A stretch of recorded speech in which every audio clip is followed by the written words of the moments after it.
nesta tarde a UPH, União de Homens Presbiterianos, aqui da nossa região, a federação, juntamente com o Instituto Bíblico Presbiteriano Ashbel Green Simonton, tem a honra de receber o Dr. Eberlin e, nesse momento, passamos a palavra a ele e rogamos ao nosso Deus que o abençoe em tudo que será transmitido para nós nesta tarde. Desde já, muito obrigado a todos que estão conosco, a todos que nos visitam, e que Deus nos dê a graça de hoje estreitarmos mais os nossos laços de amizade. Dr. Eberlin, por favor, Deus o abençoe e muito obrigado em nome de todos. É um privilégio muito grande estar aqui, principalmente falar sobre um assunto tão apaixonante, empolgante. A gente costuma dizer que quando a gente vai falar sobre futebol, né, principalmente os homens, lá em Campinas, quando eu vou falar da macaquinha querida, a Ponte Preta, a gente fica horas e horas discutindo, né? Tantas coisas, mas quando a gente quer falar sobre as nossas origens, o assunto não tem fim. A gente quer saber, não quer? Da onde a gente veio, para onde a gente vai, quem realmente nos fez. Será que somos produtos daquela grande explosão cósmica? Ou será que há realmente um Deus que nos fez um ser consistente, coerente, aquele que nós cultuamos, né, que lemos tanto nas nossas Bíblias? Será que ele realmente existe, nos fez? Será que há evidências para isso? Então é isso que eu vim aqui falar com vocês hoje, não é?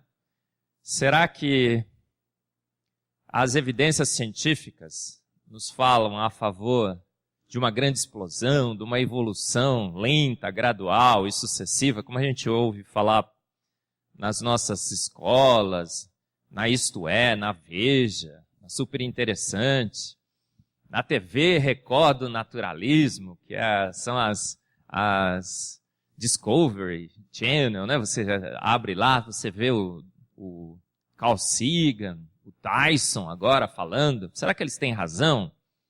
Ou será que é a nossa Bíblia, o nosso Deus, que está do lado dos fatos?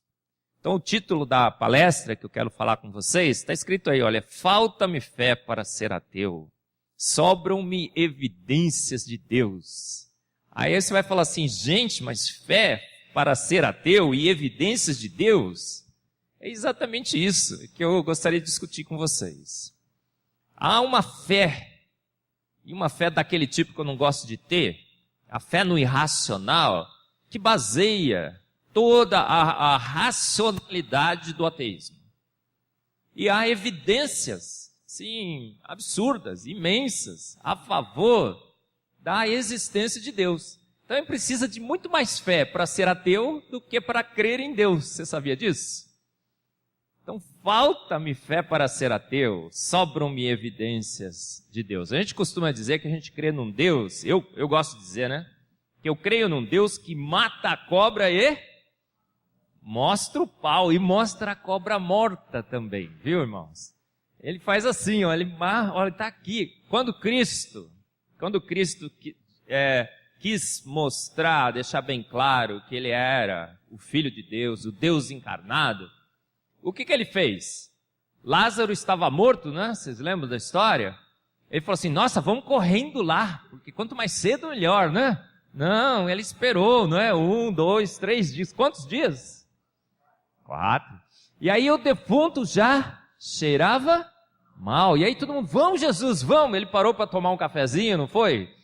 Depois ele tomou um suco. Calma, tô indo, gente, estou indo. Por quê? Porque ele quis deixar muito claro. Ele falou assim, vou esperar que cheire mal. Por quê? Porque eu quero dar uma prova inequívoca de que eu tenho poder sobre a vida e a morte. Então alguém que já esteja cheirando mal. Porque às vezes a gente ouve aí de algum milagre, né? Que alguém faz alguma coisa. O cara acabou de morrer, ressuscita, né? Mas quando já está cheirando mal, esse é difícil, não é? Quando Cristo quis provar que andava sobre as águas, o que ele fez? Ele pegou um dia assim, calma, teve outros que já andaram sobre as águas aí, vocês já viram, né? No Pânico, quem assistiu aquele lá do Pânico? Pastor, fica de olho aí. Ninguém levantou a mão, né? Andando, né? Gente, quando ele quis provar que ele andava sobre as águas, ele pegou um dia de... Né, pastor? O senhor já viu aí quem levantou a mão? Pegou um dia de calmaria? Não, era uma tempestade, né? E ele levou Pedro junto. Quando ele subiu aos céus, tinha 700 testemunhas. Então Deus nos chama para uma fé irracional? Será que ele nos chama para um sacrifício da nossa intelectualidade? A gente vai crer aí. Quem crê no Henri Cristo aqui? Levanta a mão, pastor, fica de olho aí também. Olha aí. Alguém crê, gente? Ele fala que é o Filho de Deus, não é? Mas outro dia ele foi lá em Santos, e aí tiraram uma foto dele numa prancha de surf, né? De isopor, passando, pegando onda com prancha de isopor. Pode, gente? Se ele fosse o Filho de Deus, o que ele estaria fazendo? Surfando sobre as ondas. Você não precisa de prancha de isopor. O que é isso, gente? Não é? A gente... quem crê em duende? Alguém crê em duende aqui? Você crê em duende? Em ET? Quem crê em ET? Você já viu algum? Eu não creio em ET porque eu nunca vi. Nunca vi. E a gente... talvez um dos meus pecados como batista, né? E os presbiterianos são assim. A gente é racional, não é? A gente quer ver as evidências. E assim mesmo, Deus sabe que nós somos assim. E se você subisse num prédio, não é? E alguém falasse assim para você, olha, essas asas aqui foram produtos das organizações Tabajara, né? Umas asas maravilhosas. Você põe asa e pula? Você não pula. Por quê? Porque sua mente fala para você não pular. Não pule, você vai cair. Então Deus sabe que nós somos seres racionais, que nós precisamos de evidências. E essas evidências estão por aí. E nós temos sobra de evidências. E falta-me fé para ser ateu. Isso que eu queria discutir com você. Olha, falta-me fé para ser ateu, sobram-me evidências de Deus, porque se eu quiser ser ateu, se eu quiser dizer quiser falar por aí que Deus não existe, e quiser negar a existência de Deus, eu vou ter que crer no quê, gente? Eu vou ter que crer que esse universo iniciou-se como? Numa grande explosão. Você está vendo ali? Dá para ver, né? Olha, gente, todo o espaço, todo o tempo, toda a matéria, toda a energia estavam acumulados, né? Você já teve uma aula sobre Big Bang? Seu professor já leu sobre isso? Tudo isso estava acumulado num ponto que eles chamam de singularidade. O professor na aula de física, de cosmologia, vai dizer assim, a ponta, a cabeça de um alfinete, né? Estava tudo lá acumulado e de repente aquilo lá, ninguém sabe por quê, explode. Bum! Aí tem uma grande explosão. Eu vou ter que crer que essa grande explosão ocorreu. Mas se a gente pega todas as forças que nós conhecemos, naquela partícula primordial, aquelas forças todas seriam imensas. Então a matéria estaria ali aprisionada em si mesma eternamente. Mas eu vou ter que crer que alguma coisa fez aquela coisa explodir. E que coisa foi essa? Nenhuma. Né? O nada faz o nada explodir. E aí, naquela grande explosão, o que é que se forma naquela grande explosão, gente? Quem fez química alguma vez na sua vida aqui? Levanta a mão, deixa eu ver. Nós temos alguns químicos aqui. Pastor também? Muito bem. Mas quem? Quem é assim? Deixa eu ver. O último lá. Você, química. O que é que o Big Bang produziu em termos químicos? Quais foram os produtos químicos do Big Bang? Quem sabe? Hidrogênio e hélio. Uma grande nuvem gasosa, expansão de gás, hidrogênio e hélio se forma. E aquela nuvem gasosa em expansão de hidrogênio e hélio se expande contra o nada.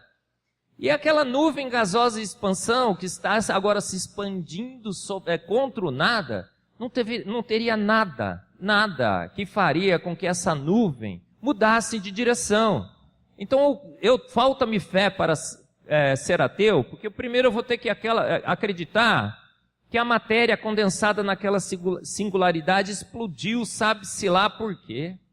Produziu uma nuvem de hidrogênio e hélio em expansão que se expande contra o nada, E alguma força misteriosa faz agora essa nuvem gasosa em expansão contra o nada mudar de direção.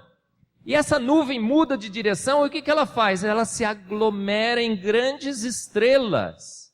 Eu não sei se você sabe, mas estrelas são nuvens gasosas, formadas de gás sobre altíssima pressão. Gente, mas como agora pegar um gazinho e formar estrela? Então nós vamos fazer um exercício aqui, viu, pastor? Tá todo mundo preparado aí, gente? Nós vamos tentar formar uma pequena estrela, tá bom? Então não tem gás aí? Imagina que é hidrogênio e hélio e tenta comprimir esse gás. Irmã, por favor, vamos lá. Atenção. Vocês não estão ajudando, hein? Então vamos lá. Tenta pegar assim o gás e comprime. Você conseguiu? Você não consegue comprimir gás. Por quê? O gás, ele resiste à compressão. Ele escapa pelos furos da sua mão, não é assim? Mas uma força misteriosa, simétrica, esférica, descomunal. Agora tem que pegar essa nuvem gasosa e comprimir. Eu costumo chamar do efeito bexiga imaginária cósmica. Porque ninguém sabe de onde essa força imensa pegou esse gás e comprimiu. E foi comprimindo, até que a gravidade tomasse conta e uma estrela imensa aparece no céu. Mas é uma estrela só? São milhões e milhões e milhões e milhões e milhões de estrelas que aparecem. E essa estrela tem que ser estável? Não, ela tem que explodir, são as supernovas. Você tem que formar uma quantidade imensa de gás nessas estrelas. E elas explodem de geração em geração. E elas geram o que no modelo do Big Bang? Uma poeira cósmica. Os elementos mais pesados são formados no interior. Ninguém sabe por quê. E se forma o puff cósmico. Aí outro dia eu estava discutindo com uma professora lá na minha sala. Ela disse assim: Marcos, eu até posso imaginar que Deus exista.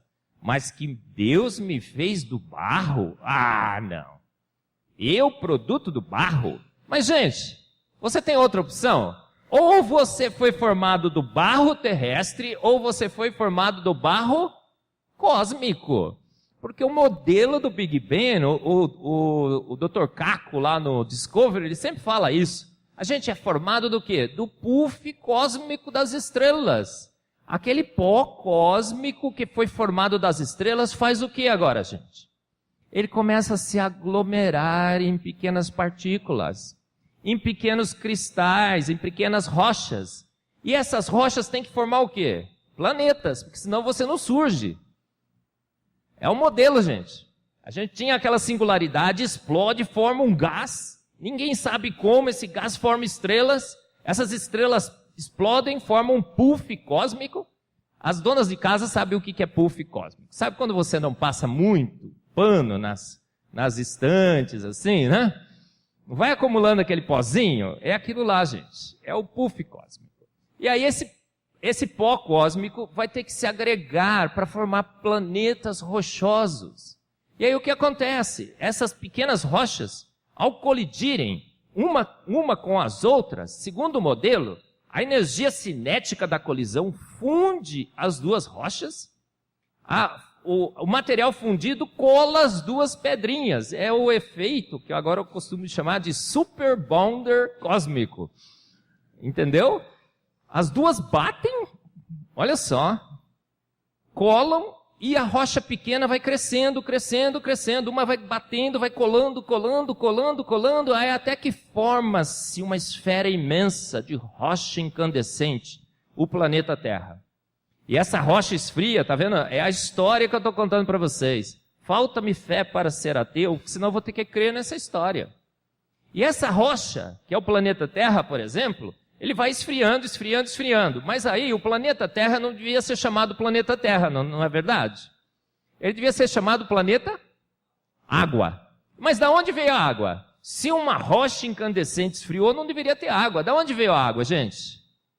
O modelo assume que blocos de gelo foram formados no universo e Júpiter, o Papai Noel cósmico, pela sua atração gravitacional, atraiu blocos de gelo e os jogou para a Terra. Não é um Papai Noel? Olha que bonzinho, jogou a água aqui. Outro dia fizeram a razão isotópica da água e dos hidrometeoritos e mostraram que no máximo 1/3 dessa água poderia ter vindo desses hidrometeoritos. Mas aí outro dia também descobriram que entre 400 e 600 quilômetros de profundidade, gente, nós temos um outro mar de água cristalina, na forma de cristais, na realidade, alta temperatura e pressão, embaixo da crosta terrestre. Então alguém avisa para o Alckmin, não é? Tá essa falta de água aí, gente. É só furar uns 400 quilômetros, pouquinho, que a gente acha água. Mas como essa água ficou... Gente, falta-me fé para ser ateu, porque eu vou ter que crer no Papai Noel cósmico, que jogou a água aqui. Eu vou ter que crer que rochinha bate e gruda. Eu vou ter que crer que estrela se forma de gás. Outro dia eu fui no CERN, aonde descobriram lá a partícula de Deus, com um grupo de cientistas, a gente sentou todos lá. Aí o diretor do CERN falou assim, olha, a gente descobriu como o universo se formou. O Big Bang explica. Primeiro, olha só, o Big Bang explodiu e formou a matéria e a antimatéria. Eu não vou falar muito sobre a antimatéria, mas se você tem um próton, você deveria ter o antipróton. Se tem um elétron, deveria ter Aí ele falou assim, só que tem um probleminha no nosso modelo. Metade do universo que se formou simplesmente sumiu, a antimatéria. Pode, gente. É como se eu chegasse assim e falasse assim, olha, eu descobri uma nova reação. A reação forma o produto A e o B. Aí, Marcos, cadê os produtos? O A está aqui. Cadê o B? O B sumiu. Um dia eu vou encontrar. Assimetria, tal, foi metade para lá, para cá, desapareceu, mas eu vou encontrar um modelo. Gente, aí ele falou assim, e outra coisa, e as estrelas formaram o universo, e as estrelas são formadas de gás, e quem formou as estrelas foi a gravidade. Gente, não pode, não pode. Falta-me fé para ser ateu, porque eu vou ter que crer que a antimatéria, como nós estamos ali mostrando, sumiu. Eu vou ter que crer que essa nuvem gasosa em expansão foi formada por gravidade. Eu sou professor de química. Se algum aluno escreve lá, a razão desse ponto de ebulição da substância A ser maior que a substância B é a gravidade, eu dou quanto na prova? 0. Porque a gente não pode apelar para a gravidade para pequenos átomos, gente, e moléculas. Não pode. A força gravitacional entre essas é mínima, é desprezível. Mas o professor na frente de todo mundo falou que foi a gravidade, que é o diretor do CERN. Falta-me fé para ser ateu, porque eu vou ter que crer que gravidade forma estrelas. Não forma. Gente, se gravidade atraísse átomos com intensidade muito, muito forte, o que aconteceria com todos vocês aqui hoje? Vocês não estariam sentadinhos bonitinhos aí, vocês estariam mais ou menos formando um bolo de gente. Por quê? Você passava do lado do cara assim, puf, atraía. Já pensou que situação, as mulheres principalmente, você passa do lado daquela pessoa que você não, aquela moça que você não gosta e ela gruda em você? Que coisa, gente, falta-me fé para ser ateu. Eu vou ter que crer nessas coisas. Falta-me fé para ser ateu, porque toda grande estrela que tivesse explodido para ter aquele puff cósmico que formou os planetas rochosos, de gelo e de gás, cada estrela que teria explodido teria formado buracos negros, e o universo deveria ser recheado de buracos negros. A gente acha buraco negro por aí?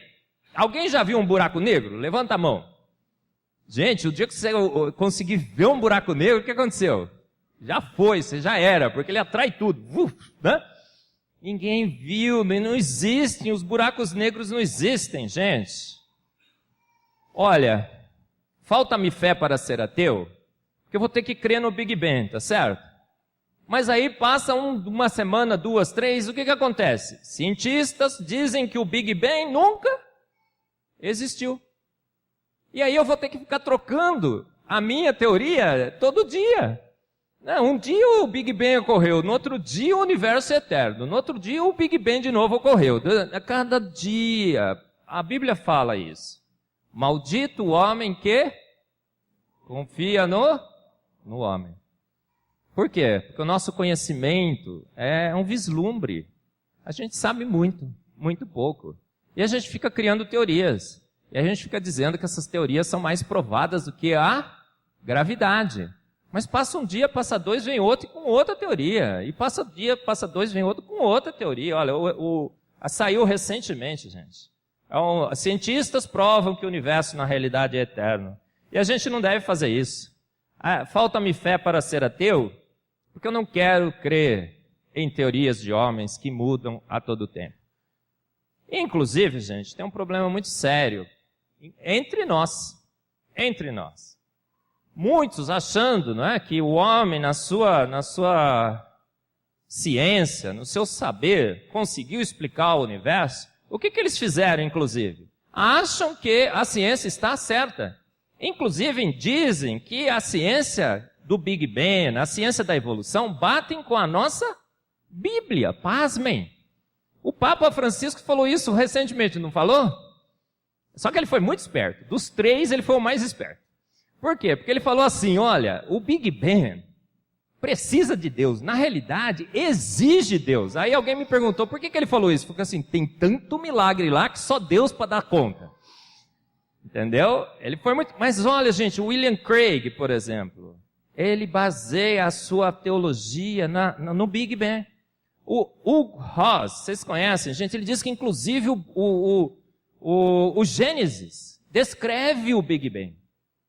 Gente, a gente não deve fazer isso, porque a teoria de homens bate um pouco com a nossa fé. A gente gosta da teoria, a gente vai dizer que ela é verdadeira?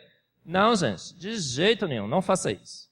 Não vá atrás de teorias de homens, porque é uma fé no irracional.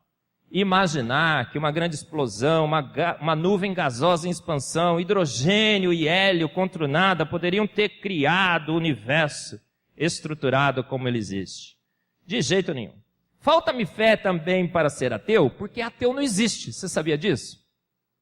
Outro dia saiu uma reportagem muito interessante. Olha, ateus não existem, você não está conseguindo ler ali, mas eu vou ler para você. Concluem cientistas.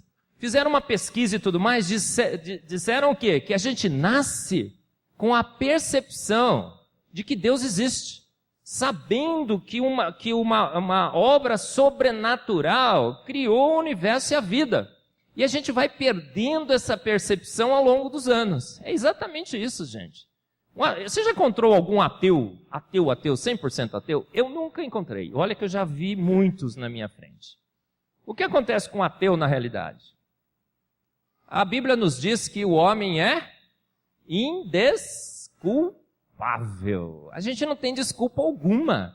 Esse estudo que foi feito é a conclusão do que já está nas nossas Bíblias.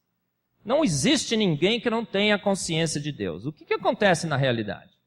A pessoa vai, ao longo da sua vida, se desiludindo com Deus, não é assim? Todo ateu que eu conheço é um desiludido com Deus. Ele não gosta do Deus que ele descobre. Por exemplo, Darwin. O que aconteceu com Darwin? Até a sua filha de 12 anos falecer, Darwin ia todos os domingos à igreja. Quando a filha dele morreu, aos 12 anos, o que aconteceu? Darwin se revolta contra Deus. E ele não imagina que um Deus que ele imaginava que deveria ser de uma forma, poderia ter matado a sua filha. E aí o que ele faz? Ele exime Deus da culpa, dizendo, mas não foi Deus que matou. Nem Deus criou minha filha. A minha filha, entendeu, gente? É assim, todos os ateus que eu conheço, não sei se você conhece algum autêntico, são pessoas que se rebelam ou discordam do jeito que Deus é. E aí procuram ou refutá-lo ou negá-lo. Já que eu não gosto do jeito que ele é, ele para mim não existe. Então falta-me fé para ser ateu, porque eu não quero ficar fingindo que eu não sei que ele existe. Eu sei que ele existe. A gente sabe, todos nós sabemos. Se não houvesse Deus também, não haveria nenhum ateu. Essa é uma frase muito famosa de um teólogo. Vocês devem conhecer. Essa é muito interessante, gente. Tá vendo duas... Não sei se você está vendo direitinho. Dá para ver. São dois gêmeos no ventre da mãe. E o que eles estão discutindo? Sobre a existência de mãe. Aí um está perguntando para o outro assim, ei, brother, você acredita em mãe? Olha os dois gêmeos conversando, né? Ele fala assim, não acredito não, nunca vi. Né? Então é mais ou menos isso que acontece. A gente é alimentado por Deus. A gente é cuidado por Deus. Deus nos carrega em seu ventre. Mas como a gente nunca viu, a gente fica às vezes achando que ele não existe. Não é assim? Olha, falta-me fé para ser ateu, sobram-me evidências de Deus. Falta-me fé porque eu não quero crer no Big Bang. Eu não quero crer que uma nuvem gasosa expansão formou o universo e a vida. Eu não quero pegar o Big Bang só porque eu gosto da teoria, porque teve um início, e achar que ele está descrito em Gênesis 1:2. Eu não quero fazer isso. Não quero fazer essa violação com o texto bíblico. Falta-me fé para ser ateu porque eu sinto a sua existência. Porque a percepção da sua existência está registrada em nós. A gente nasce com isso, gente. A gente fica adulto, fica bobo, né? E começa a negar a realidade. É assim que acontece. E falta-me fé para ser ateu porque eu quero ficar do lado dos grandes da ciência também, tá? A imensa maioria dos grandes homens da ciência, eles eram ateus? Fala para mim. Saiu do Face outro dia, acabou de sair, eu compartilhei no meu Face. Qual é a porcentagem de cristãos da população? Aproximadamente 1/3. Qual é a porcentagem dos ganhadores de prêmio Nobel? Cristãos. 2/3 dos ganhadores de prêmio Nobel são cristãos. Sabia disso? A imensa maioria dos pais da ciência, os homens que construíram os alicerces da ciência, eram o quê? Ateus? Não, eram teístas.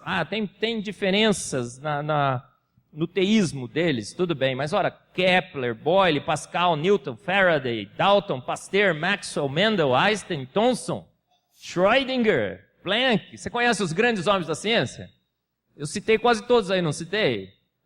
J.J. Thomson é o pai da espectrometria de massas, essa técnica que eu trabalho, que descobriu o elétron, os tubos de raios catódicos dos televisores de antigamente, eram a descoberta do J.J. Thomson. E sabe o que ele fez, gente? Ele publicou um artigo na Nature. Nature, conhece a Nature, Science, as duas grandes revistas da ciência? E sabe o que ele escreveu no artigo da Nature, J.J. Thomson? Não vai dar para você ler ali, porque está muito pequenininho, mas eu vou ler para você.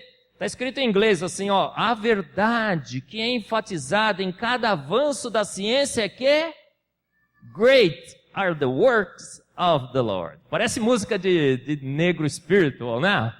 Great are the works of the Lord. Olha só, ele escreveu isso na Nature. O pai da espectrometria de massas, ganhador de prêmio Nobel. O homem que descobriu o elétron. Schrödinger, pai da mecânica quântica. Mendel, da genética.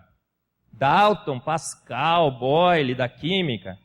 Gente, falta-me fé para ser ateu, porque eu não quero ficar negando a realidade do que eu sei, ele existe.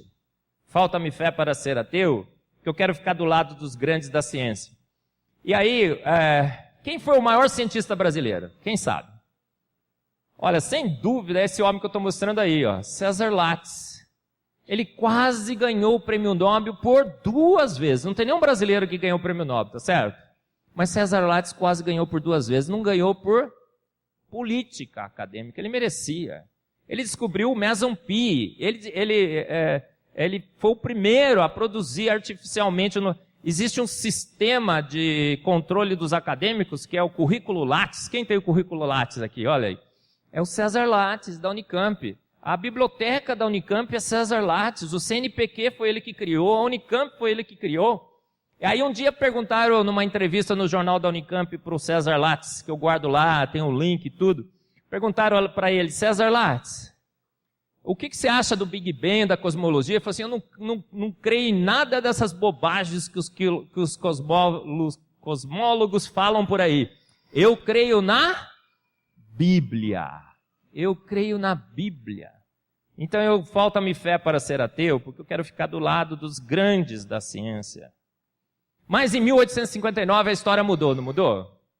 A ciência que era essencialmente teísta, que observava o universo e a vida e concluía pela existência de Deus, foi inclusive a percepção do homem de que Deus existe que fez com que a ciência surgisse. Por que a gente parou de pescar e começou a fazer ciência? Porque antes a gente só ia pescar, não é? Ninguém fazia ciência. A gente pescava, plantava, isso só. Mas aí o homem parou e começou a fazer ciência. Por quê? Porque a gente percebeu que o universo é consistente, coerente e imutável. As leis são imutáveis. Pô, então, se existe um Deus consciente, coerente, que rege esse universo com leis imutáveis, vale a pena estudá-lo. E porque somos feitos à imagem e semelhança desse Deus, a gente deve pensar como ele pensa. E a gente vai conseguir entender o seu universo. Por isso que a gente parou de pescar e foi fazer ciência. É a própria percepção de que Deus existe que fez a ciência nascer. Mas em 1859, o que aconteceu com os cientistas? Deu um curto-circuito lá, né? E um homem escreveu um livro, Darwin, A Origem das Espécies. Oparin fez uma teoria, Stanley Miller fez os experimentos, e aí o que aconteceu? A ciência mudou de ideia. Agora não existe sobrenatural. Tudo foi feito por forças naturais. Gravidade, eletromagnetismo, forças nucleares regem esse universo, criaram esse universo com o Big Bang, com a evolução. E agora a ciência fecha os seus olhos para a existência de Deus, para a existência do sobrenatural, e quer explicar tudo através de forças naturais. Por isso que vem com essas histórias, não é? Que estrela formou lá por gravidade, que puff cósmico formou planeta rochoso e tudo mais. Gente, aí o que acontece com a ciência? A fé míope da ciência, que fica cega de um dos seus olhos. Olha o que o bioquímico Richard Dickerson falou. A ciência é um jogo de cartas marcadas com uma regra magna pré-definida. Devemos explicar o universo físico e material em termos de causas naturais. Olha só, você chega para o cientista e fala assim para ele, ó, o garoto ali quer fazer ciência, né? Como é que você chama mesmo? O Wellington quer fazer ciência, fala, Wellington, beleza, cara, você pode estudar aqui, tá aqui o laboratório, tudo, mas uma coisa só que você tem que saber, tudo que você vai explicar em termos de causas naturais, pode. Se o Wellington descobrir que Deus existe, ele não pode falar. Se existe ET, ele também não pode falar. Não é tudo que ele tem que explicar é através. Então você coloca uma regra, coloca uma pré-definição. É um jogo de cartas marcadas. Eu costumo dizer, é como a Ponte Preta jogar com o Corinthians. A Ponte faz gol, impedido. Não é assim? Corinthians faz gol, valeu! Gente, jogo de cartas marcadas. Jogo de cartas marcadas. Você viu no Campeonato Paulista o que aconteceu? A fé psicológica da biologia, gente. Você não está sentindo frio. O frio é psicológico. Olha só o que o Francis Crick disse, prêmio Nobel de Medicina. Os biólogos, então se o Wellington for fazer biologia, a coisa vai ficar pior, Wellington. Porque você deve constantemente manter em sua mente que o que você observar no seu laboratório não foi planejado, não foi feito por Deus, não tem design inteligente, não. São frutos da evolução. Cara, você já entra no laboratório dizendo, aquilo lá é fruto da evolução, pronto, acabou. Manter constantemente em sua mente, gente, quando que você faz isso? As mulheres. Você vai numa festa e está lá a ex-namorada do seu marido. Que situação, hein? O que é que você faz? Eu vou ficar nessa festa, mas eu vou manter constantemente em minha mente que aquela mulher não está aqui. Gente, é negar a realidade, porque você não gosta. É assim que acontece. A fé Denorex de Dawkins. Quem conhece o Denorex aí? Levanta a mão. Olha lá, pastor. Todos velhinhos de cabelo branco. Levanta a mão aí, quem conhece o Denorex? Agora ninguém quer levantar a mão, pastor. Só o corajoso ali. E muito bem, irmão. Eu também conheço o Denorex. É da minha geração. O que o Denorex era? Um shampoo anti-caspa que eles falavam o quê? Parece, mas não é. Olha a fé Denorex de Dawkins. Vida e universo são coisas complicadas que têm apenas a aparência de design inteligente. Mas não se iluda com as aparências, não. Foram as forças naturais. Se o Dawkins visse aquela casa ali, o que ele falava? Olha, gente, parece que está pegando fogo. Mas não está não, está tudo em ordem. É a fé de Anorexia de Dawkins. Eu prefiro o ditado popular que diz o quê, gente? Onde há fumaça, há fogo. Viu, Wellington? Se tem indicações de design inteligente, fumaça, deve ter fogo. Não é? É assim que a gente tem que fazer em ciência. A fé em ET de Carl Sagan. Conhece esse? O Voyager foi lançado, tiraram uma foto. Você está vendo o ponto azul ali naquela foto? Quem está vendo o ponto azul? Levanta a mão. Ô, mentiroso. Olha lá. Alguém consegue ver aquele ponto azul? Você conseguiu ver? Olha lá, naquela seta branca ali, ó. Até que dá para ver, vai. Gente do céu. Ele viu. Esse homem tem olhos de águia. Tiraram aquela foto, um pontinho azul perdido na imensidão do universo. Sabe o que falaram? A fé em ET de Carl Sagan. Terra, o Carl Sagan falou assim, tá vendo, gente? Que planetinha medíocre que a gente habita é um pontinho pálido azul, insignificante, perdido na imensidão do universo. Aí falta-me fé para ser ateu, que eu vou ter que crer eu vou ter que ser discípulo de Carl Sagan, como a boa parte dos ateus foram a nova geração de ateus. Os ateus que estão por aí foram catequizados por Carl Sagan, parte deles, agora é o Tyson, né? E eu vou ter que crer que o planeta Terra é um planeta insignificante. E aí o Carl Sagan disse assim, nossa, se tem um planetinha Terra assim pequenininho, deve ter milhões. Aí ele fez uma previsão que deveria ter milhões e milhões e milhões de ETs na nossa galáxia, lembra? Aí o programa 7 está lá, procurando ET, gastando dinheiro toda a vida, não é? Prospectando ET, gente. E aí, tamanho é documento? Você acha? As baixinhas aqui da igreja, por favor, me responda. Tamanho é documento? E os baixinhos também. Gente, falta-me fé para ser ateu, porque sobram-me evidências de Deus. Gente, se uma grande explosão tivesse formado o universo, uma nuvem gasosa em expansão, se expandindo contra o nada, esses átomos estariam expandindo contra o nada eternamente. Nada faria o momento disso mudar. Para formar uma molécula de hidrogênio, vocês de química, a gente tem que ter os dois átomos de hidrogênio em rota de colisão. Você tem que vencer a repulsão elétron-elétron. Não tem? Mas nunca, nem molécula de hidrogênio teria se formado nesse universo. Mas a gente olha o universo, você vê o universo todo estruturado. Você vê os planetas, as galáxias de vários tipos. Você vê planeta rochoso, de gás, de gelo. Você vê sistemas solares como o nosso, não é? Todo orquestrado. Olha só, os céus proclamam a glória de Deus e o firmamento anuncia as obras da sua mão. Sobram-me evidências, porque tudo que eu não deveria esperar nesse universo é um universo estruturado, bem equilibrado, arquitetado, finamente ajustado, que a gente vê. O momento do sistema solar, momento é massa vezes velocidade. O momento do sistema solar deveria estar onde, gente? A grande massa do sistema solar está no Sol. O Sol deveria estar virando assim, ó. Percebeu a velocidade? Altíssima, né? Quer que eu repita, Wellington? Ó. E os outros planetas quase nem mexendo, gente. Mas onde está o momento do sistema solar? Exatamente no lugar errado, nos planetas.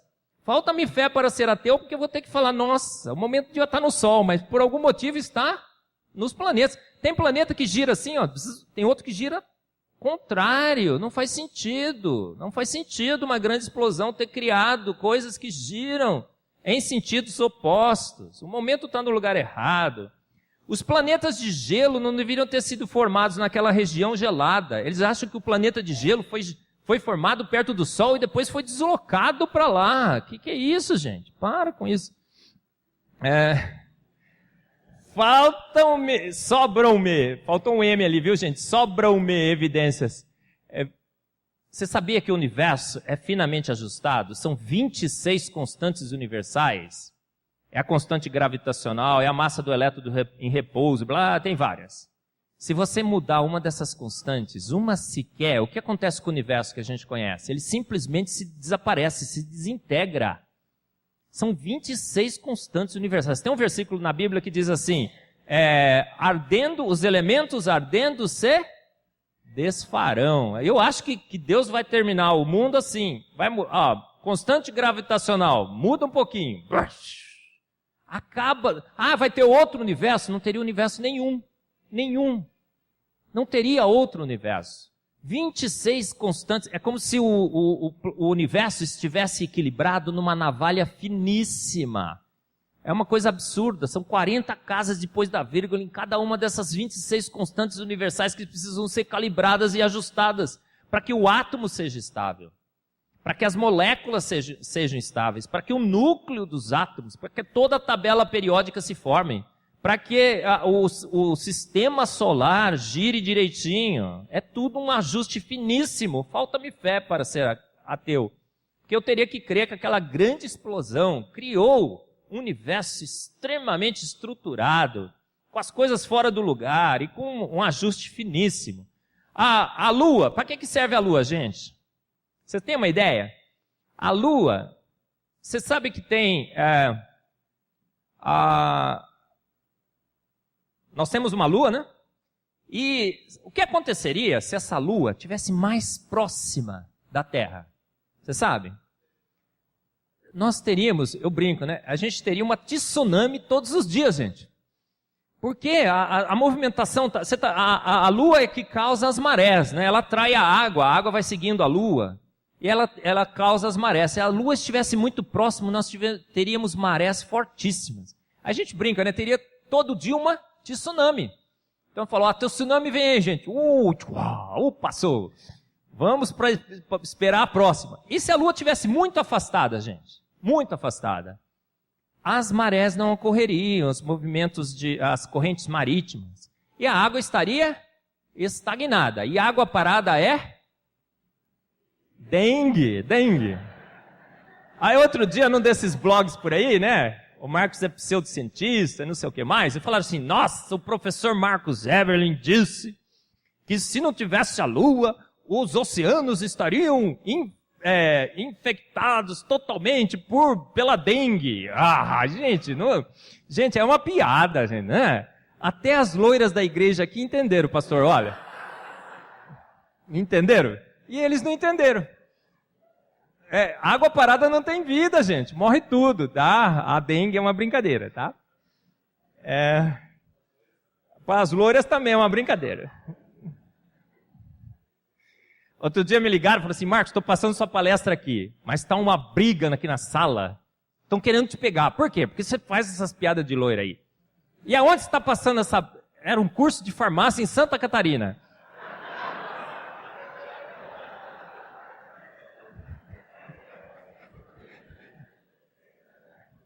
Foi um problema. A Lua causa um movimento de precessão da Terra. A Terra gira em torno do seu eixo como um peão. 25 mil anos, tá? É lento. Outro dia falaram, nossa, o Marcos falou do movimento. Aí, essa inclinação causa as estações do ano. Você sabia disso? Gente, tamanho é documento. O nosso planeta é pequenininho? Mas é um planeta extremamente adaptado para a vida. Tem água na quantidade certa, tem a Lua no diâmetro certo, na posição certa, causando a maré certa, a corrente marítima certa, o movimento de precessão certo, o ângulo certo, 23,5. Outro dia o pastor vai me chamar para falar sobre o Noé, dilúvio, os dinossauros e a arca. Uma das coisas que Deus pode ter feito é mudado um pouco esse ângulo. Aí causava movimentação das placas, ruptura da água subiria do abismo e tudo mais. Gente, os grandões servem para quê? Para que serve o grandão, gente? As baixinhas, para que servem os baixinhos? Para que servem os grandões? A gente pega os grandões e faz o quê com eles? Leão de chácara, bota lá na porta para tomar conta, não é? É assim, gente, é exatamente o que acontece com Júpiter e Saturno. Os grandes, eles são os nossos guardiões planetários. Quando os cometas querem atingir o planeta Terra, pela sua ação da gravidade, eles capturam esses pequenos planetas, não deixam atingir a gente. Não é porque a gente é pequenininho que a gente não é importante, né? Os grandões estão lá para nos proteger, Carl Sagan. Você não sabia disso? Dentro do nosso planeta, a gente tem um campo magnético. Sabe por quê? Porque existe uma esfera de ferro e níquel sólida no centro. E um pouco mais afastado, as condições das ligas metálicas, as suas propriedades físico-químicas, fazem com que esse ferro e níquel esteja fundido. Então, nós temos uma esfera de ferro e níquel que gira no centro do planeta, lubrificado por ferro e níquel líquido. Olha só que ajuste finíssimo. O cara era bom demais. Fantástico. Olha só o que ele fez, cara. E aí esse campo magnético faz o quê? Ô Deus poderoso, né, gente? Olha só. Ele criou um campo magnético para quê, gente? O Sol que nos aquece e dá a vida e tudo mais, ele também manda para cá um ventinho solar. E esse ventinho solar, o que faz esse vento solar? Vento solar é um soprinho assim? Não, gente, a radiação é elétron. Se um dia você sentiu o vento solar, você fala o quê? Ó Deus, receba-me na sua glória. Não é? Porque você já foi, cara. Queima na hora, mas o campo magnético, desvia. Nós temos 2 campos, foi descoberto um mais recente ainda. É como a nave do Dr. Smith. Quem assistia Perdidos no Espaço aqui? Olha aí todo mundo de novo, hein? Olha, você passou dos 50 também, hein? Eu tenho 37 anos, viu, gente? Um pouquinho mais também, mas 37 eu tenho. Falta-me fé para ser ateu, porque eu vou ter que crer no impossível. Eu vou ter que ter fé no impossível. Olha só o que disse George Walt. Temos apenas que contemplar a magnitude da tarefa para perceber que a geração espontânea da vida é impossível. E o George Walt é um dos grandes evolucionistas, ateu e tudo mais. Mesmo assim, sabendo que é impossível, nós somos o resultado, eu creio, eu acredito da geração espontânea. Falta-me fé para ser ateu, porque eu vou ter que crer numa coisa que eu sei que é impossível. Não foi isso que ele falou? É impossível. Mesmo assim, eu creio que foi assim. Entendeu? É impossível, mas foi. E acabou. E está acabado. A fé surda e cega. Eu vou ter que fechar meus olhos, vou ter que tampar meus ouvidos, vou ter que tampar a minha boca, não vou ver o evidente do design inteligente. Falta-me fé para ser ateu, porque eu vou ter que crer nas coisas que tem nos nossos livros de biologia. Vou ter que crer que aquela borboleta, as mariposas de Manchester, realmente escureceram a sua cor e ficaram presas. Sabe o que fizeram com aquelas mariposas, gente? Prenderam no tronco com alfinete. Ela nem pousa na árvore, tá? Prenderam com alfinete, está nos livros de biologia. Eu vou ter que crer naquilo. E vou ter que manter no livro de biologia. Uma fraude. A borboleta, depois que a poluição foi embora, o que aconteceu com a cor escura? Voltou para a cor clara. Isso nada mais é do que uma diversificação já pré-embutida no seu DNA. Falta-me fé para ser ateu, porque eu vou ter que parar com o meu barco numa ilha, vou ter que ver uns passarinhos lá, vou ter que ver que os bicos deles são diferentes, e vou ter que fazer o quê? Uma tremenda de uma extrapolação. Olha, os bicos estão mudando, então esse processo mudou o bico. Deve ter criado o bico, deve ter criado o passarinho, deve ter criado todos os passarinhos. Nossa, deve ter criado toda a vida. E eu vou ter que escrever um livro, A Origem das Espécies. Pode. Falta-me fé para ser ateu, porque eu vou ter que falsificar a forma dos embriões. Você conhece esse caso? Gente, é uma fraude em biologia. Esses embriões foram forjados. Olha lá, em cima é o que está no livro, embaixo é o real. Eles são completamente diferentes. Mas a semelhança dos embriões, uma fraude famosa e conhecida, continua nos livros de biologia como prova de evolução. Falta-me fé para ser ateu, pastor, quando acabar meu tempo, o senhor fala, pare, eu paro, tá? Porque eu vou ter que crer que esse peixe aí era a forma transicional entre os peixes e os anfíbios. O selacanto. E ele aparecia lá nos livros de evolução, e aí fala assim, olha aquela barbatana mutante, está se transformando numa patinha. E ele acreditava-se que 200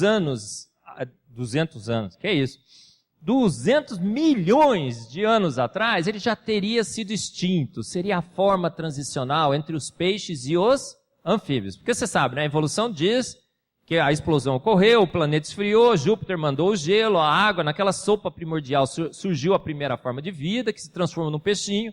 O peixinho resolveu ir para a terra, a barbatana se transformou em pata, não é? E aí ele resolveu voar, se transformou em canário, o dino, né? E a baleia, o urso resolveu nadar de boca aberta e virou baleia. Tá rindo de quê? É verdade. Aí, se tiver algum evolucionista aí, a gente briga lá fora, tá bom? Brincadeira. Mas olha só, gente. O selacanto, 200 milhões de anos atrás, ele já acreditava que estava extinto, que teria sido a forma transicional. Aí foram pescar recentemente, você tem a história, entra lá no Google, você vai ver tudo, as fotos e tal. Foram pescar e pescaram o quê? O selacanto, um fóssil vivo, 200 milhões de anos, o selacanto continua o mesmo. Aí tem uma doutora, que eu chamo de doutora H0, H0, vocês vão saber por quê. É um índice H aí, tá? E ela fala o seguinte: nossa, Marcos, está errado, porque esse selacanto mudou sim, está totalmente diferente. O que aconteceu com o selacanto em 200 milhões de anos? Ele mudou a cor, ele tinha a cor verde amarelada, agora ele tem a cor amarelo esverdeada. Uma maravilha. A patinha tinha 19 centímetros, agora ela tem 18,55. Entendeu? Gente, o bicho é a mesma coisa. 200 milhões de anos, não mudou. Eu não tenho fé para crer. Falta-me fé para ser ateu, porque eu vou ter que crer que 3 grandes milagres ocorreram nesse planeta. Bichos terrestres se transformaram em bichos voadores. Porque a evolução começou no mar, foi para a terra e depois foi para o ar. Então nós vamos ter que crer que 3 grandes milagres criaram os pássaros, as borboletas e os morcegos. E pássaro é uma estratégia totalmente diferente de voo. São ossos flexíveis, leves, toda uma estrutura, aquela coisa linda. E penas, diferentes tipos de penas. Você já viu quanto tipo de pena tem num pássaro? Pena de voar para a direita, pena de voar para a esquerda, né? Pena de voar para baixo, para cima, para o alto, né? Tem vários tipos de penas, decolagem, aterrissagem e tudo mais. Borboleta é uma camada de polissacarídica. Veja se eu não estou falando nada errado. Morcego é pele sobre ossos, coisas diferentes. Mas você vai no registro fóssil, pássaro sempre foi pássaro, borboleta sempre foi borboleta, morcego foi sempre morcego. Mas aí falta-me fé para ser ateu, porque eu vou ter que crer que morcego, por exemplo, evoluiu do quê? De um roedor. E aí como é que conta-se a evolução do morcego? Olha só, nós tínhamos um bicho terrestre, roedor, que vai ter que ser transformado em morcego, tá certo? Como é que você faz para transformar em morcego? Olha, a história conta o seguinte. O bicho era roedor, terrestre, tinha muito predador, e o que ele resolveu fazer? Vou subir na árvore. Ô, bichinho esperto. Tá vendo? E aí me livro dos predadores terrestres. Mesmo assim, ele tinha muito predador na árvore de dia. Ele muda o turno, então, entendeu? Ele agora passa a ser um bicho com hábitos noturnos. Olha que bichinho esperto. E 2 das etapas para transformar um roedor em morcego já foram cumpridas. Você já tem um bicho em cima da árvore de noite. Falta a última, facinha. Qual é? Olha só, o bicho está lá na árvore, tá vendo? E aí o que ele come? Insetos voadores. E aí ele morrendo de fome de noite, o que ele faz? Está escrito nos blogs, gente, tem o link ali, você vai ver. Daquele ponto em diante, está escrito em inglês assim, they literally launched themselves into flight. Literalmente, launched, lançaram-se para o... Então, naquele dia, naquele santo lugar, nesse planeta, um roedor em cima do galho, morrendo de fome, de noite, ele não enxerga de noite, gente. Muito pouco, ele não tem um radar, não tem nada ainda. E ele vê um bichinho voando, o que ele faz? Ele se lança, literalmente, para o voo, pega o bicho e volta para a árvore. Você acredita nisso? Falta-me fé para ser ateu, porque eu vou ter que crer que essa asa lenta, gradual e sucessivamente foi se desenvolvendo por mutações. E o bicho pega e volta para a árvore. Eu pus no meu Face lá, o day after da evolução do morcego. Qual seria? O bichinho, pá, se esborracha no chão. Aí vem o gatinho, miau, resolvido o problema. Gente, quem que você acha? Chimpa, teus mano? Hein, Wellington? Chimpa, teu mano? Quem acha que os chimpas são seus manos aí? Alguém?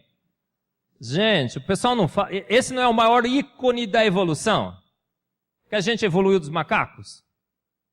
Não é macaco, gente. É um ancestral símio comum que na árvore se dividiu em orangotango, chimpanzé, gorila e tudo mais, né? Os macacos são os nossos primos, né? O ancestral símio comum já desapareceu. Mas você acredita nisso, gente? 98% de semelhança. Gente, a gente vai no código genético. Nós somos 33% diferentes em genética. Eles falam que é 2, mas somos 33. Sabe o que dá 2? Eles colocam num software que chama BLAST. Esse BLAST faz o quê? É um software procurador de semelhanças. Então você pode pôr qualquer programa lá, um programa para fazer rabanete e outro para fazer feijoada, ele vai dar 98% de semelhança. Mas quando você coloca um em cima do outro, a gente é 33%. Nossas proteínas são 80% diferentes. O nosso cromossomo Y é 100% diferente dos cromossomos Y dos chimpanzés. Os chimpanzés têm 24 pares de cromossomos, nós temos 23. Wellington, grande Wellington. Quanto que 23 é diferente de 24? O biólogo evolucionista vai dizer assim, quanto que 24 é diferente de 23? Não, 24 é 98% semelhante a 23. Não, gente, 24 é 100% diferente de 23. São dois números diferentes. Aquela fusão cromossômica do 2A com 2B dando 2, já disseram, tem um vídeo muito famoso na internet, um cara muito famoso dizendo assim, tá vendo a prova da evolução? Aquilo lá é prova contra a evolução, porque a cicatriz simplesmente não existe.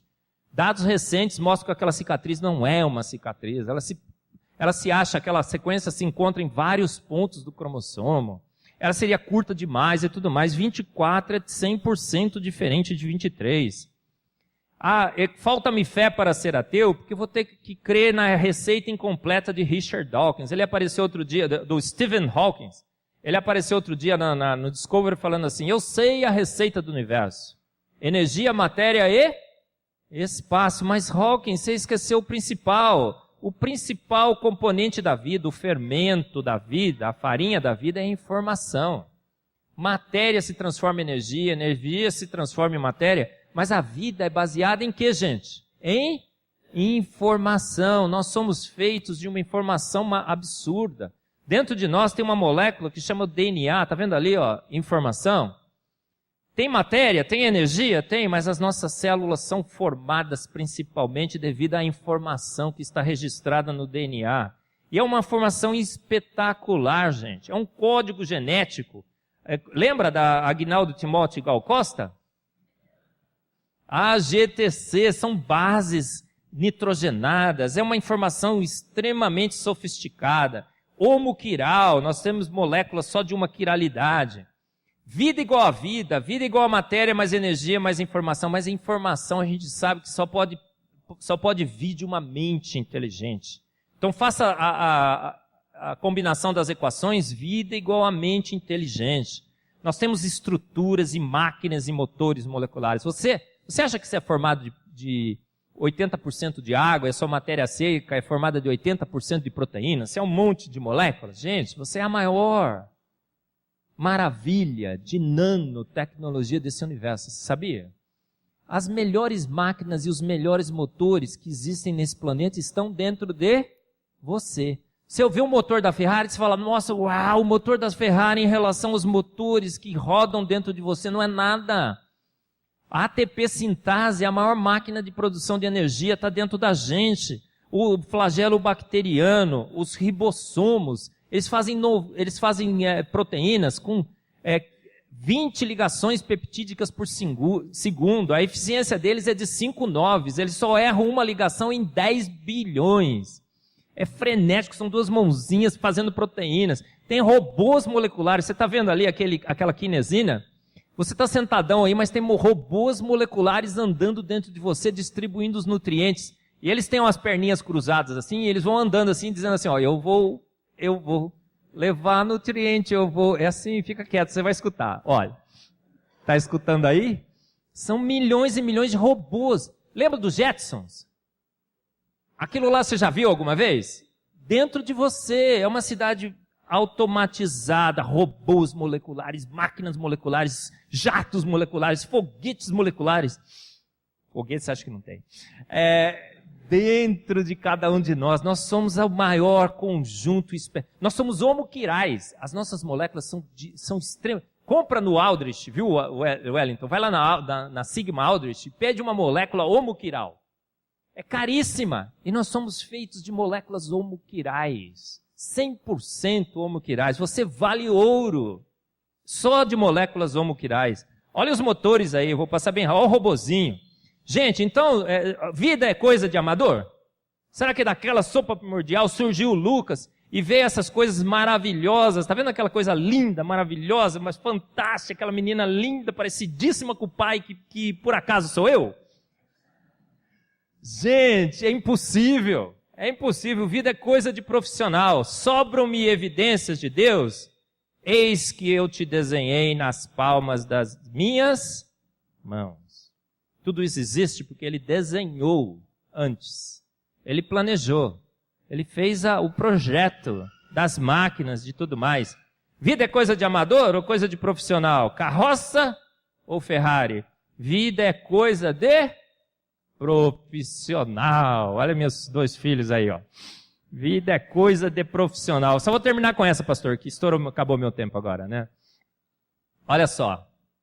Você sabia que Darwin não gostava de ir em museu? Museu não, zoológico, desculpa. Acho que talvez museu também não. Que tivesse um pavão empalhado, né? Olha só o que ele escreveu. Eu me lembro bem do tempo que só pensar na estrutura de um olho me dava calafrios, mas eu superei isso. Mas agora a contemplação das penas de um pavão me faz sentir doente. It makes me sick. O sick está errado em inglês, eu nunca corrigi isso. Me perturba a alma, makes me sick, em inglês é isso, né? Por que Darwin não gostava de ir em zoológico que tinha pavão? Gente, as cores do pavão, aquelas cores no olho e tudo mais, estão em regiões descritas por equações matemáticas extremamente complexas. Está vendo as equações ali? Então são equações matemáticas que definem as regiões. O universo é matemático. E são corantes que a gente tem ali, é uma substância, gente, é um jogo de ótica, você sabia? É uma difração, entre aspas, de luz. A luz batendo naquela região, com a penugem, com o espaçamento correto, a luz ali sofre um efeito de difração, entre aspas, que em cada uma daquelas regiões você vai ver uma cor diferente. Você olha por detrás do pavão, não tem cor. Por quê? Porque é um efeito de ótica, uma ilusão de ótica, não tem cor ali, é a luz que é subdividida nos seus constituintes, e quem é que enxerga aquilo? É a pavoa? Não, é a gente, você sabia? O melhor olho para enxergar aquilo lá é o olho humano, parece que foi feito para decorar o pavão para que você o enxergasse. E a evolução diz que aquilo lá surgiu porque não é uma vantagem para o pavão, tá certo? Você já viu um pavão carregando aquelas penas? Aquilo lá é um estorvo, não é? O cara nem voa direito com aquilo. E a evolução diz que aquilo lá era uma vantagem sexual. Agora os homens não vão responder, só as mulheres. Os homens fechem seus ouvidos, por favor. Senhoras e senhoritas, se entra um rapazinho ali, todo apavoado, cheio de penugens, coloridinho, vocês vão dar preferência para eles? Para ele? Se for o único, capaz, né? Mas se tiver 2 ou 3, uns caras fortes, bonitos, né? O pastor disse que mulher gosta de dinheiro, é mentira. Mulher gosta de gastar dinheiro, viu, gente? Quem gosta de dinheiro é homem. Quer pôr na poupança, rendimento, né? Não quer que gaste. Tá? Gente, fizeram uma pesquisa com as pavoas, publicaram um artigo e viram que as pavoas não dão a mínima pro pavão, elas nem enxergam aquilo lá direito. Qual é a vantagem que as pavoas têm sobre... o que elas escolhem no homem? Por isso, pastor, que tem tanta mulher bonita com homem feio aqui nessa igreja. Olha, tá vendo ali, olha, nossa, que coisa. Por que mulher... Né? Homem feio com mulher bonita? Porque, gente, a mulher não dá bola para aparência, dá. Mulher não dá mesmo, mulher é esperta pra caramba. O homem que dá, o homem é besta.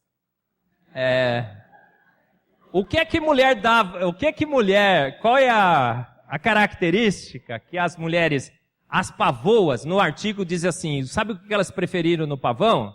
Os que tinham melhor o quê? Acoustic signaling. Acoustic signaling. Quem sabe inglês já percebeu.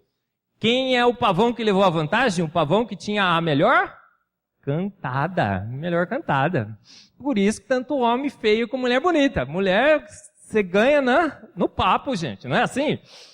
Na conversa. Você sabe que as mulheres, o cara é bonitão e tudo, mas abriu a boca e falou besteira. Não é assim? É assim que as pavoas escolhem os seus pavões, gente. Olha... Sobram-me evidências de Deus, porque eu quero estar do lado dos grandes cientistas, do César Lattes. E quero seguir as evidências. Não quero crer que pavão evoluiu, mas quero crer que um ser inteligente, consciente, consistente, orquestrou o universo, a vida, fez aquelas equações, pôs os espaçamentos corretos ali, tá bom? Olha, se você gostou dessa palestra, tem um livro, chama... Fomos Planejados, está no e-book, você vai poder acessar. Pastor, empresta aí. O senhor vai falar sobre isso ou eu falo? Eu falo, né? Olha, a gente na Sociedade Brasileira do Design Inteligente, a gente criou dois DVDs. Um é 7 palestras do nosso primeiro congresso e o outro tem 5 palestras minhas. A gente no final vai oferecer para você, se você quiser levar, são R$20. E o lucro, que é pequeno, tá? Não é muito grande não, viu? A gente está destinando à Sociedade Brasileira do Design Inteligente, que foi criada aqui no Brasil no ano passado. A gente fez o primeiro congresso, foram 370 cientistas lá. A gente está fazendo vários congressos pelo Brasil. Uma das formas da gente manter a sociedade através dos DVDs são excelentes palestras, você vai gostar. Então, se você puder levar, faça isso, tá bom? Você vai estar apoiando a Sociedade Brasileira do Design Inteligente. Se você é acadêmico, estudante, universitário e tudo mais, quer se tornar um defensor do design inteligente no Brasil, como eu sou presidente da sociedade e tudo mais, se inscreva lá, olha, www.designintelligentebrasil.com.br. Você tem um lugar lá para ser comitê científico, você faz essa sua inscrição, fala que eu te indiquei, tá bom? Olha, terminando. Falta-me fé para ser ateu, sobram-me evidências de Deus. Porque a gente olha do lado, a gente vê Deus, não vê? A gente que tem filhos, por exemplo, como esses dois lindos. O Nicolas fez 3 anos ontem, está bem mais velhinho, preciso trocar essa foto. A gente que segura os nossos filhos nos nossos braços, a gente já sabe disso, não sabe? A gente acorda e levanta todas as manhãs, a gente sabe que Deus existe. E ainda mais como cientista que eu sou. Eu digo que eu sou duplamente indesculpável. Porque eu vejo as evidências macroscópicas de Deus que são assim superabundantes e tudo mais, mas quando eu vejo a vida ao nível atômico molecular, como eu mostrei um pouco para vocês aqui, como químico que eu sou, as evidências se tornam ainda mais fortes. E eu sou obrigado a crer em Deus, eu não tenho opção. A não ser se eu quiser fazer um suicídio intelectual de crer no Big Bang, crer na evolução, crer que Dino virou canário, que os chimpas são meus manos. Então vamos dar glórias a esse Deus, que não só nos fez, mas deu evidências para que possamos crer numa fé racional, plena e total. Muito obrigado pela sua atenção.